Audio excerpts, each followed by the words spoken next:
NBA has owned half of the WNBA financial support. NBA players pay for their salaries, by the way. Angel Reese, unlikable Angel Reese, is essentially threatening a WNBA strike if she doesn't get what she wants. Angel Reese says WNBA players could go on strike over salary and benefits. Angel Reese just threatened to strike over her $74,000 WNBA salary while making $1.8 million in endorsements. That's right.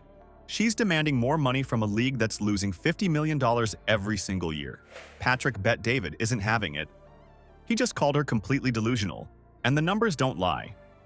Did you know the WNBA is already paying players 99.3% of their revenue? The NBA only pays 50%.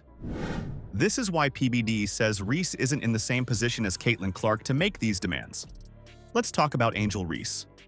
The WNBA rookie just made headlines with her threats to shut down the league if players don't get paid more. Reese made her proclamation along with Dallas Wings player Dejanay Carrington, you know, the one who intentionally poked Caitlin Clark in the eye. You know what I love watching? I love watching her highlights of missing shots. She's got to be the worst shooter you've met in your life. Angel went on record complaining that her $74,000 rookie salary doesn't even cover her rent in Chicago. Imagine that. One of the league's biggest new stars saying she can't even afford a place to live on her WNBA salary. Possibility. Reese has been vocal about her low WNBA salary, revealing her $74,000 a year salary doesn't cover rent, stating on Instagram Live, Entire year complaining specifically about how much attention the white girl Caitlin Clark was getting, Angel Reese being one of those people. But here's what's wild. Angel conveniently leaves out some pretty important details when she's making these complaints. While she's crying poverty about her WNBA salary, she's quietly cashing in on endorsement deals worth a staggering $1.8 million. That's right. Angel has partnerships with Reebok, PlayStation, McDonald's, and several other major brands. Not exactly the financial struggle she's portraying, is it? Patrick Bet David didn't hold back when addressing Angel's demands. He broke down the numbers in a way that exposes the real financial situation. The WNBA only generates about $150 to $200 million in total revenue. Now compare that to the NBA's mammoth $11 billion. It's not even close. The Women's League has been bleeding money for years. You know what's even crazier? While NBA players receive 50% of league revenue, WNBA players already get a mind-blowing 99.3% of their league's earnings. They're literally taking home almost everything the league makes, and it's still not enough for stars like Angel. Angel Reese is warning the WNBA that the players are ready to strike unless the league agrees to their contract demands. I just hope you know that the WNBA doesn't pay my bills at all. I don't even think they pay one of my bills. Reese's financial struggles stem from WNBA salary not matching her pay. What Angel and other players threatening to strike don't seem to understand is that the WNBA actually relies on NBA subsidies to survive. The NBA pumps about $10 to $12 million into the Women's League annually just to keep it afloat. Without that financial lifeline, there might not even be a WNBA to strike against. Want to take advantage of that popularity, the fact that more people are watching than ever before, and Angel Reese wants more money. Valuation at LSU was $1.8 million, bolstered by deals with Reebok, PlayStation, McDonald's, and Coach. PBD pointed out something that might shock a lot of fans. If WNBA players went on strike, the league would actually save money. Think about that for a second. The WNBA loses less money when games aren't being played. That's how financially upside down the situation is right now.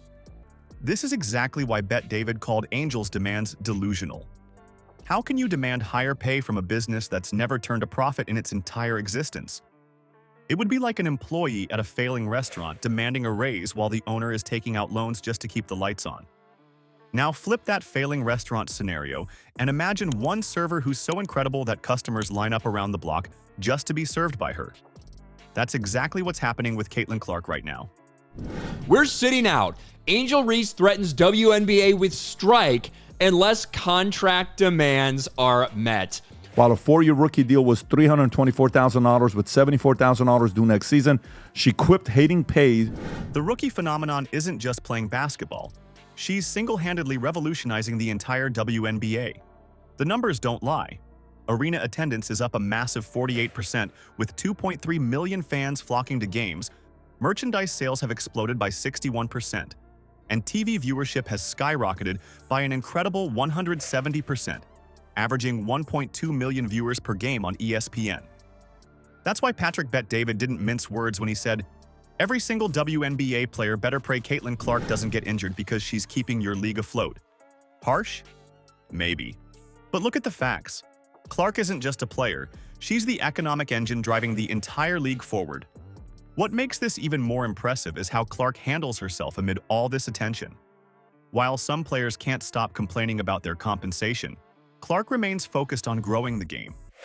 She's enduring hard fouls, facing criticism from veterans, and still showing up with a humble attitude that puts the league first.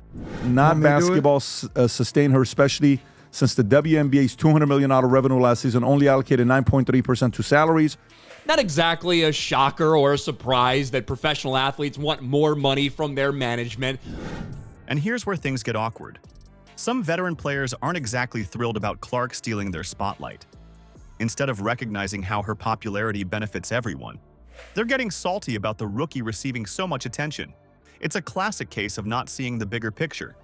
These veterans should be the first ones thanking Clark for bringing new eyes to their games. Think about this timing.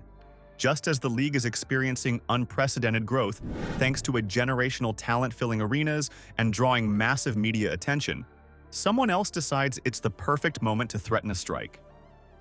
It makes absolutely no sense from a business perspective. If Clark stopped playing tomorrow, the NBA would lose money on their WNBA investment. But if certain other players sat out, the league might actually save some cash. Lost $40 million last year. And in fact, the WNBA has lost money every single year of its existence. The NBA makes money so if they go on a strike, the NBA is like, awesome. Okay, however, let me give you some data. Here's the only thing that you got to look at. You know what's really telling? While one rookie is demanding more money from a struggling league, Clark is focusing on the positive trajectory of women's basketball. She understands something fundamental that others seem to miss. You have to grow the pie before you can take a bigger slice. Let's wrap this up with the biggest truth bomb Patrick Bet-David dropped on this whole situation. He straight up told Angel and other players demanding more money. Make the league profitable first, then talk about getting paid more. That's exactly how MLB and NBA players built their leagues before demanding the big bucks. Look at the history of sports. No league started with massive salaries. Players had to grow the game, build an audience, and create value before the money followed. This isn't about hating on Angel. It's about economic reality. WNBA has lost money every single year since 1997. According to the reports, the WNBA has operated an annual loss of $10 to $12 million. Despite the fact that, yes, they did get more attention, higher ratings, more butts in seats than they've ever had before. Instead of threatening the league that's finally seeing growth, imagine if Angel focused that energy on improving her fundamentals and bringing new fans to arenas. The future of women's basketball depends on creating stars who grow the fan base, not just demanding a bigger slice of a pie that barely exists. The hard truth? You can't extract what isn't there. And until the WNBA turns those attendance numbers into actual profits, these salary demands just don't make mathematical sense.